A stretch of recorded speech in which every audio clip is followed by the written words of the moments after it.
National Broadcasting Company presents The Adventures of Sam Spade, Detective.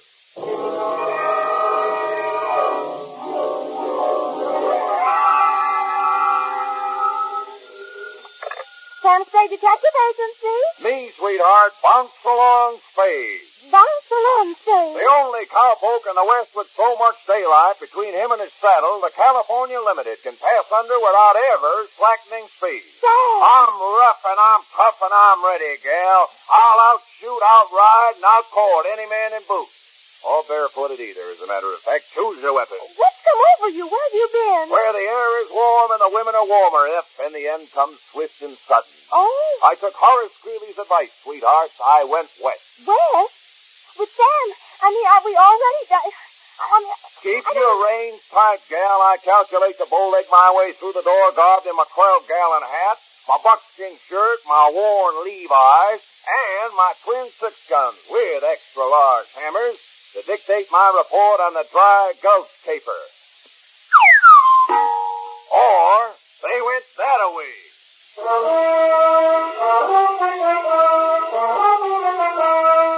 For NBC, William Spear, radio's outstanding producer-director of mystery and crime drama, brings you the greatest private detective of them all in The Adventures of Sam Spade. Effie! Come here, Prairie Flower. Are you the new school marm? Oh! What's happened to you, Sam? You're so strong, so virile. For real? Not only that, so beat, Effie. So absolutely beat. Oh, is there anything I can get you? Not unless you have an in at the local cushion factory. Shall we see? I'd like to get it over with. Painful. You mean it gives you a headache just to think of it? It's not my head that I was referring to. You ready, little partner? Oh, ready, please? Date, fill it in to Lieutenant R.C. Halliday, robbery detail, San Francisco Police Department, City. Firm, Samuel Spade, license number 137596. Subject, the Wild West Caper, or Hop-Along Cassidy can have it.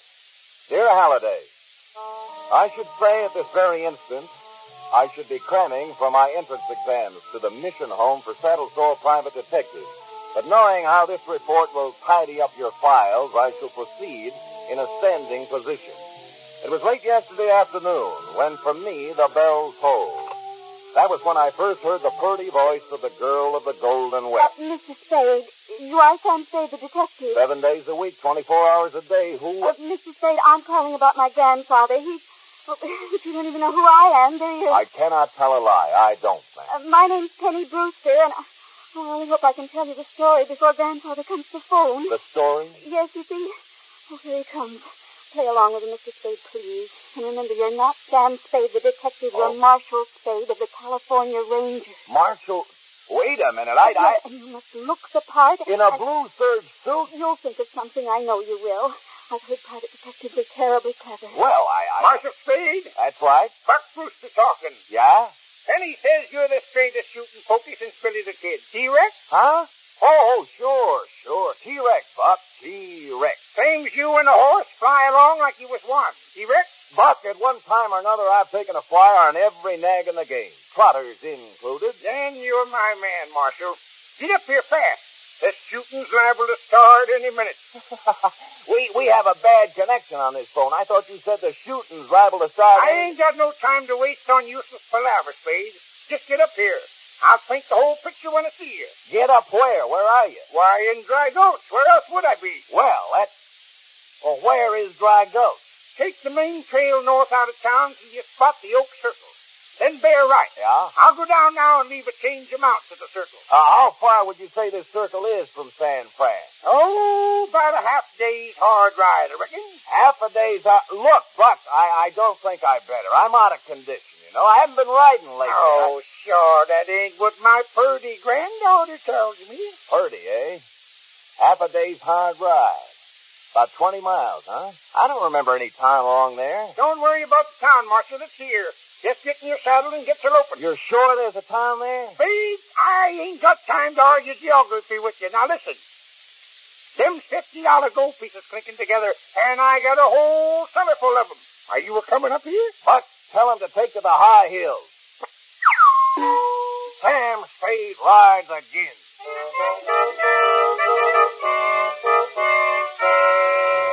I made 2 stops before I hailed a cab and told the startled driver to proceed north on the main trail out of town. At a corner newsstand where I riffled through a Western Story magazine to determine what the saddle and sagebrush set is wearing this season, and at the Hitch and Post costume shop where I donned what I thought was a rather colorful facsimile of the same.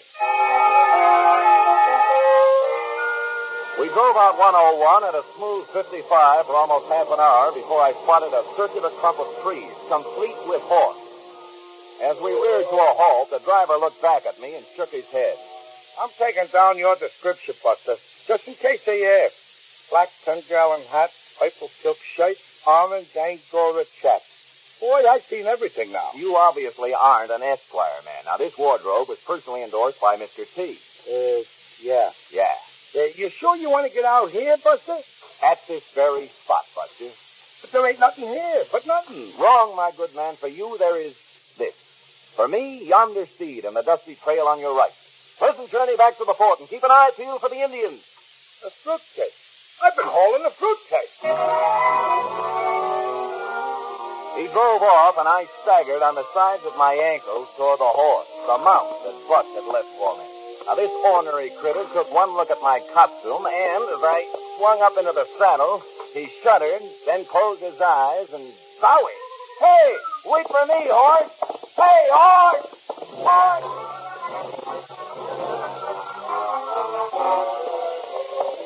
It was approximately 7 miles later, and I was beginning to feel better because I was paralyzed from the waist down, that we flashed past a sign that read, Dry Gulch City Limits, beware of flying lead. And then came Dry Gulch proper, ramshackle buildings lined its solitary, dusty streets, roofs sagging, walls leaning crazily inward. There wasn't a human being in sight. Dry Gulch was a ghost town.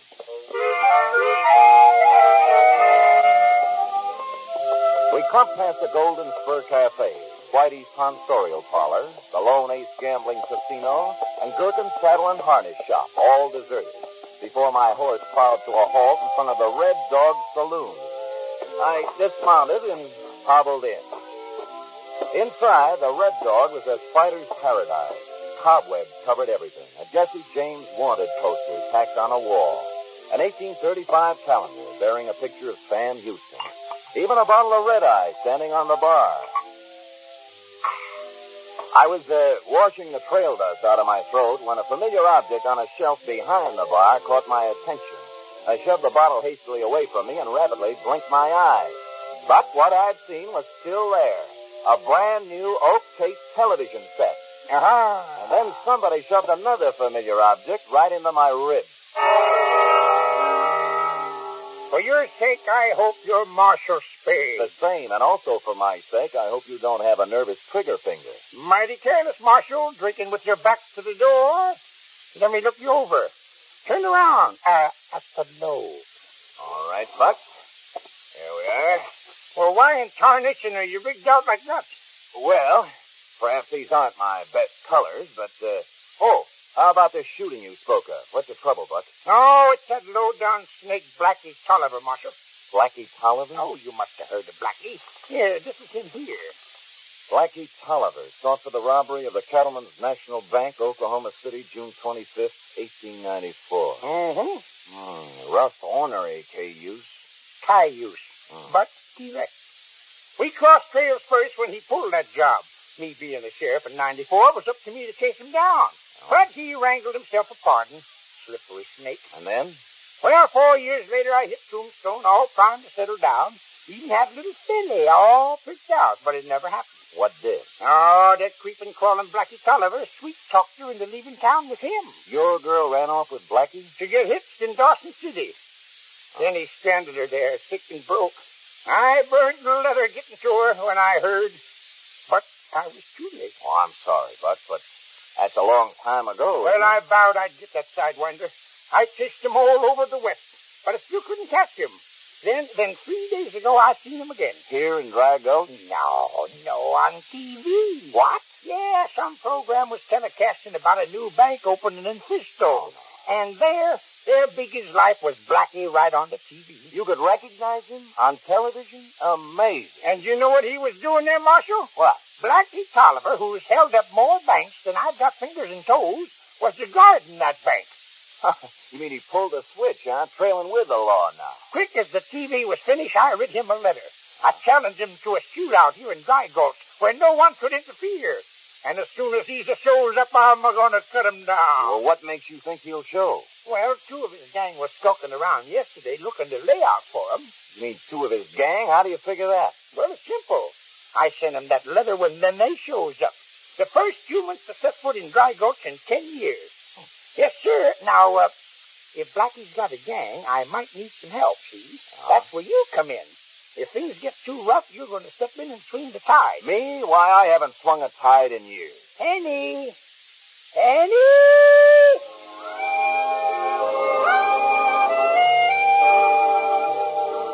A girl now entered the Red Dog. A girl, and I do not use the term loosely. Golden hair framed a face that belonged nowhere but on a ranch romance's cover.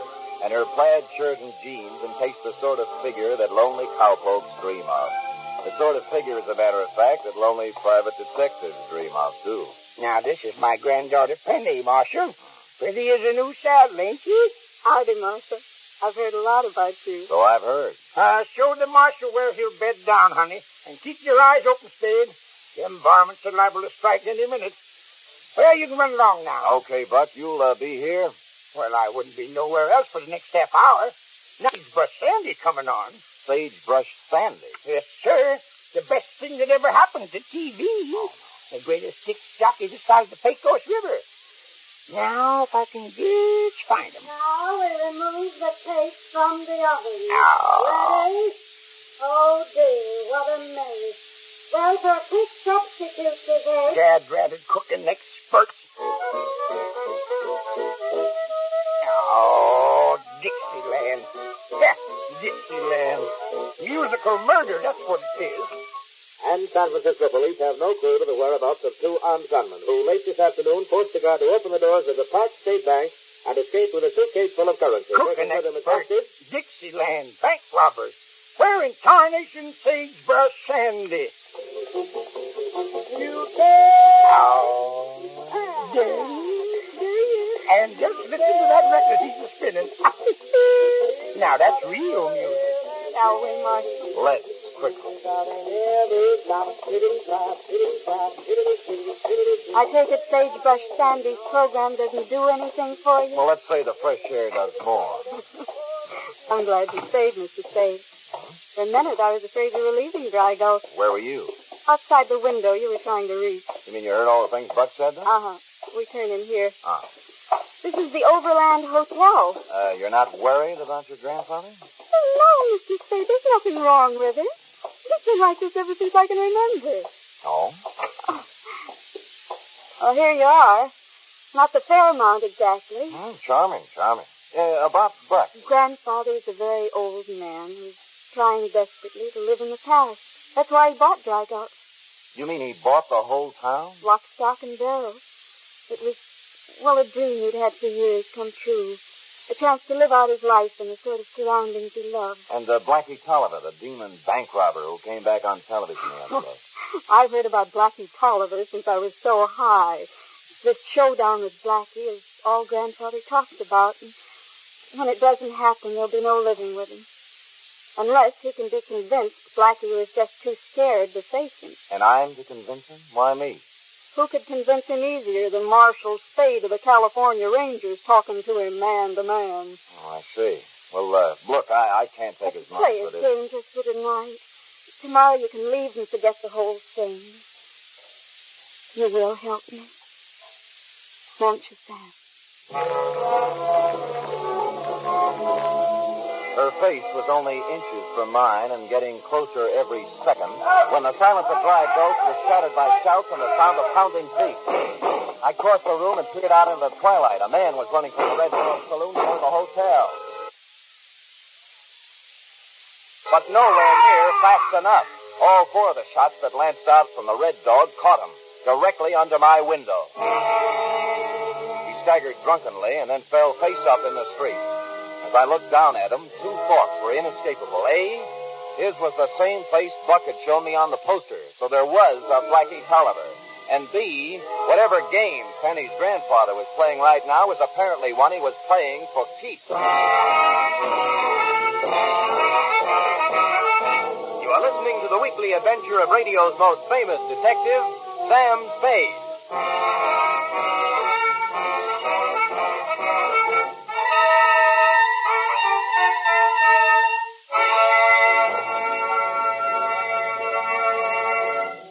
Now back to the Dry Gulch Caper, or They Went That-A-Way. Tonight's adventure with Sam Spade.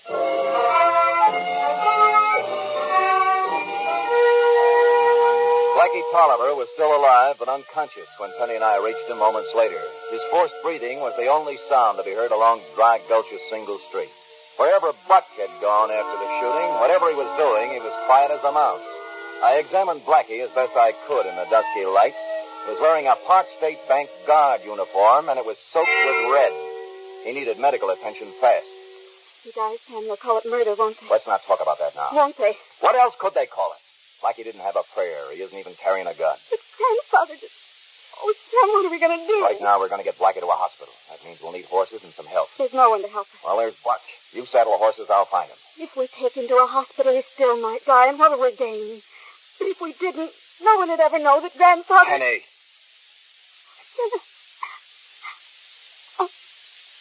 I'll saddle the horses. Sam, please don't hate me for what I was thinking. I carried Blackie to the hotel porch and did what I could to make him comfortable. Then I started looking for Buck. Buck's TV set was still on when I reached the Red Dog, but it was playing to a dark, empty house. I turned away to continue my search, and then I stopped. The music tearing at my eardrums was pure Dixieland. Musical murder, as Buck called it. I checked my watch. 6:23. Only 23 minutes since Penny and I left the saloon. That meant Sagebrush Sandy still had 7 minutes to go. I could see Buck taking a powder after dropping Blackie, but I couldn't see him forsaking his beloved Sandy for Dixieland before he did it. I was wondering who had switched channels when I saw what I'd missed before. A sliver of light shining under a door at the back of the room. I cat-footed my way across the Red Dog and had almost reached the door when, for the second time since my arrival in Dry Gulch, I felt a gun barrel pressed against my spine. Don't stop, Snoop. Just keep moving right on through the door. I'm sorry, sir. I can hardly hear you with that music. All right, so we can turn it off, the music. Thank you. Thank you. Now? Now move. Well, if you insist, but I can only stay a moment. Rocky, what happened? I thought the population of this town was but one. So did I, Al. I got rid of the old timer, but on the way back I ran into this G. Apparently the census taker's overlooking him. It only proves you can believe no man. We are given positive assurance the place is deserted, yet traffic suddenly becomes unbearable. Well, perhaps I was being over-friendly, gentlemen. We Westerners get carried away now and then. Now, if you'll excuse me... Hold it, Snoop. Yes, friend. You have just arrived. Well, really, boys, it's far past my usual bedtime. So you sleep in tomorrow. Sit down. Leave us chat. There were several things in that candlelit back room I could have chatted about. I could have told Al Torino, short, swarthy, and one of the best-known bank boys in the business, that I'd recognize him as soon as his friend herded me through the door. Or perhaps mention the currency stacked high on the table before him, each packet held together by a paper binder with the words, Park State Bank of San Francisco stamped very neatly on it. Now, suppose you tell us about what you're snooping around for. Gentlemen, this is all a grievous misunderstanding. I merely happened by to remind you of the annual rodeo to be held at Devil's Elbow this coming Saturday. An innocent, friendly gesture. Tell us more. A most colorful event, the rodeo. Bronco busting, covered wagon races, wild steer roping, and anyone can enter. Now, perhaps you would be interested? Me? Why, I haven't roped a wild steer in almost a fortnight. Your friend, perhaps? Heaven alone knows how long it's been since I roped a steer. Or busted a bronc in. Well, it was just a thought. Goodbye. Hold it. Please. I'm most unhappy that we misjudged you, friend. Oh, it's nothing. Every call can't be a happy one. You only make me feel worse. I feel we owe you something for at least thinking of us. Don't you, Corky? Yes, indeed, Al. Yes, indeed. I couldn't think of it. I'll just run along. No, our minds are made up. Give it to him, Corky. I dove for him as the words left his mouth because I knew what they intended to give me. But I only got in one punch because Corky knew what Al was going to say before he said it. That gave him a slight advantage. And it was all he needed.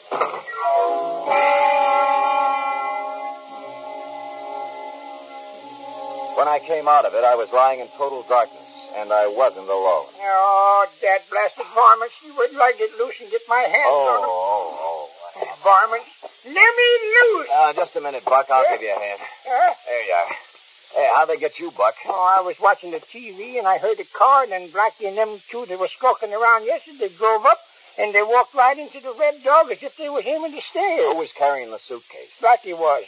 And the others was walking along behind him with their guns drawn, protecting him, so I couldn't get to him. Oh. So I sneaked around to the front of the Red Dog, hoping I could surprise him. Well, it was me that got surprised, though. Well, what happened, Buck? Well, they was in the back room, and Blackie was hollering about a double cross and a fair cut. And that there kind of talk.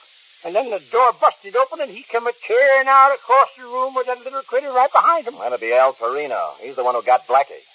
He what? Got Blackie. You mean that wall-eyed critter's been messing around my range? Remember we heard on TV about the Park State Bank being knocked over? These are the boys who did it. Well, I'll be your... And Blackie was the hostage that announcer fellow was talking about.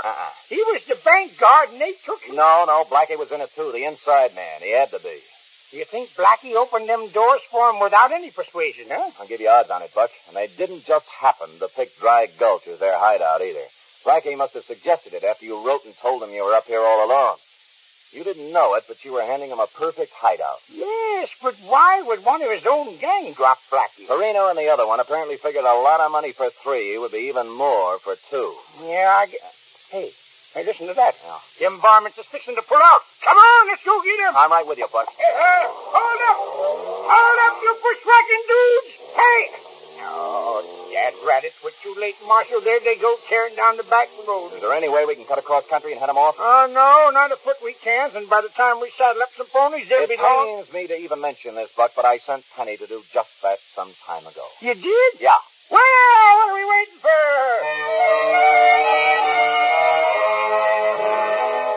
We galloped up draws, down canyons, through streams, over cliffs, and across deserts. And the only place on me that felt good was my head, where Corky had sapped me.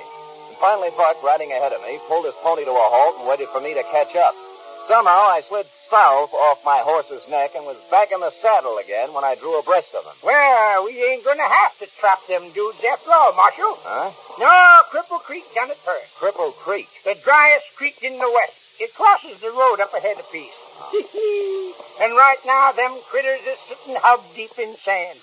Come on! Let's start riding circle. Riding circle? Indian style. Oh. Round and round the car till we pick 'em off. Oh, no, Buck. We're going to handle this my way, and it won't be on horseback. Sure. What fancy plan have you got? None. It's very simple. We leave the horses right here. You get as close to them as you can along the road, and I'll circle around behind them. Now, don't show yourself until I go after them. You got it? Well, all right. But I still think circling's better. I left him there and dodged from bush to boulder to tree, working my way to a position behind Al Torino and Corky. I had just reached a rock formation that overlooked the road right over their car and slipped my .38 out of its hiding place beneath the purple silk shirt when I realized that Buck wasn't going to do things anyway but his own. All right, you city-fied polecats, make your play! The old timer, Ralph. Buck stood in the headlights glare, crouched low, slightly behind Torino and his henchmen. His hands were an indistinct blur as Torino spun around, digging for his left armpit. He was fast, but it's almost impossible to outdraw a man who uses a breakaway shoulder holster. I was on my feet and running toward the car when Buck staggered backward, a look of surprise on his face, and then crumpled to the ground.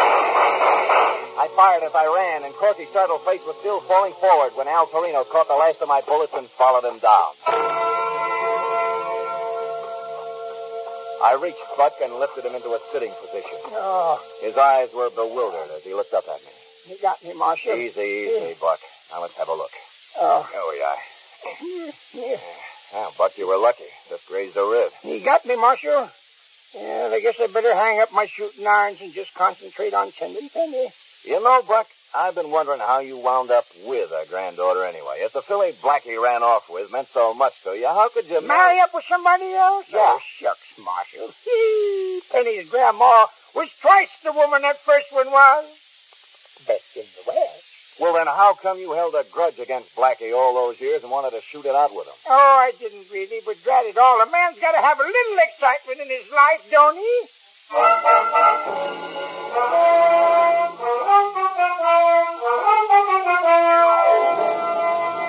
Period. End of report. Sam, what a fantastic story. It is that, F. It is that. But go type it up anyhow. Are you sure you aren't making up the whole thing? For the doubting Thomases, I have a matched set of saddle scars to prove the truth of each and every statement. Oh, I think you'll wait for it. I'll type it up right away.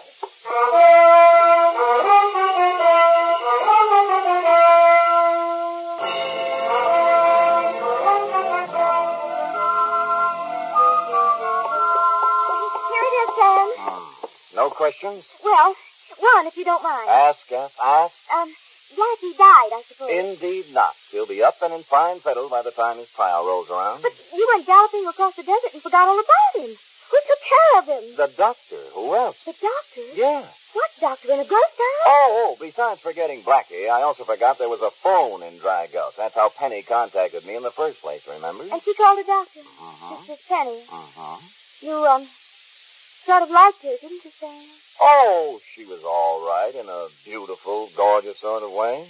Oh, I see. We never did get to sit down and talk things over, F. In fact, I never got to sit down. I still haven't. Poor Sam. It's like Mother says. We all have muscles that we're not accustomed to use. And then when we use them, they just... They do indeed, F. The things you have to do to make both ends meet. Oh, shut up. Come here. Oh. Good night, Sam. Good night, sweetheart.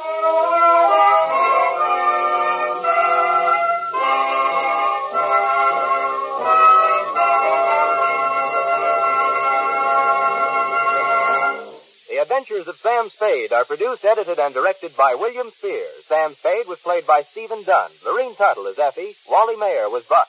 Script for tonight's adventure by Don Carey. Musical scoring by Lud Gluskin, conducted by Robert Armbruster.